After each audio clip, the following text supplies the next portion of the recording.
Hello' everyone, মই আজি আপোনালোকৰ লগত শ্বেয়াৰ কৰিবলৈ লৈছোঁ এটা ভেজ ম'ম' ৰেচিপি, যিটোৰ কাৰণে প্ৰথমে মই ময়দা অকণত নিমখ অকণমান দি পানী অকণ দি পেলাই মিহলাই ল'ম। এটা ডো বনাই ল'ম ধুনীয়াকৈ। এইখিনি ধ্যান ৰাখিব আপোনালোকে, ময়দাৰ ডোটো বহুত ছফ্টো হ'ব নালাগে আৰু বহুত টাইটো হ'ব নালাগে, মিডিয়ামত এনেকৈ ডোটো বনাই লৈ এইখিনি 10 মিনিটমানৰ কাৰণে ৰেষ্ট হ'বলৈ থৈ দিব। তাৰ পাছতে সেইখিনি সময়তে বন্ধাকবি, গাজৰ আৰু পিঁয়াজ কাদ্দুকচ কৰি চিমলা মিৰ্চ এটা সৰু সৰুকৈ কাটি পেলাই লৈ লৈছোঁ। তাৰপিছত এইখিনিত নিমখ সানি পেলাই সেনেকৈ অকণ দেৰিৰ কাৰণে থৈ দিলোঁ। সেইখিনি সময়তে মই জালুক কেইটামান খুন্দি লৈছোঁ। তাৰ পাছতে এই নিমখ সানি থোৱা চব্জিখিনি মই সেনেকৈ চেপি তাৰ পৰা পানীখিনি আঁতৰাই ল'ম। তাৰপাছত দি দিম খুন্দি থোৱা জালুকৰ গুড়িখিনি। তাৰপাছতে তাত ৰিফাইন তেলত বিলাহী ভাজি লৈ এনেকৈ দি লৈ ধুনীয়াকৈ মিলাই ল'ম। এইখিনিত এক্সট্ৰাকৈ নিমখ দিয়াৰ দৰকাৰ নাই, কাৰণ আমি নিমখ সানি থৈ দিয়া হৈছিলে।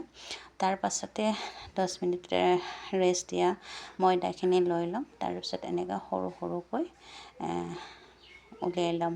সেই সৰু সৰুকৈ উলিয়াই লৈ গোল বনাই তাৰপিছত অকণ ময়দা দি পেলাই এইখিনি আমি সৰু সৰু পুৰিৰ আকাৰত বেলি ল'ম।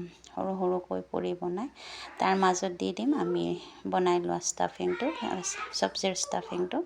তাৰপিছত দি লৈ এনেকৈ শ্বেপ দি পেলাই ধুনীয়াকৈ বনাই ল'ম। ম'ম' বনাবলৈ বহুত ধৰণৰ ডিজাইন থাকে, আপোনালোকে যিটো পাৰে যিটো ইচ্ছা হয় সেইটো বনাই ল'ব। মই এইটো সহজো হয় আৰু সোনকালে হয় আৰু ভালো, দেখাতো ভাল লাগে, সেইকাৰণে এইটো ডিজাইনত বনাই লৈছোঁ।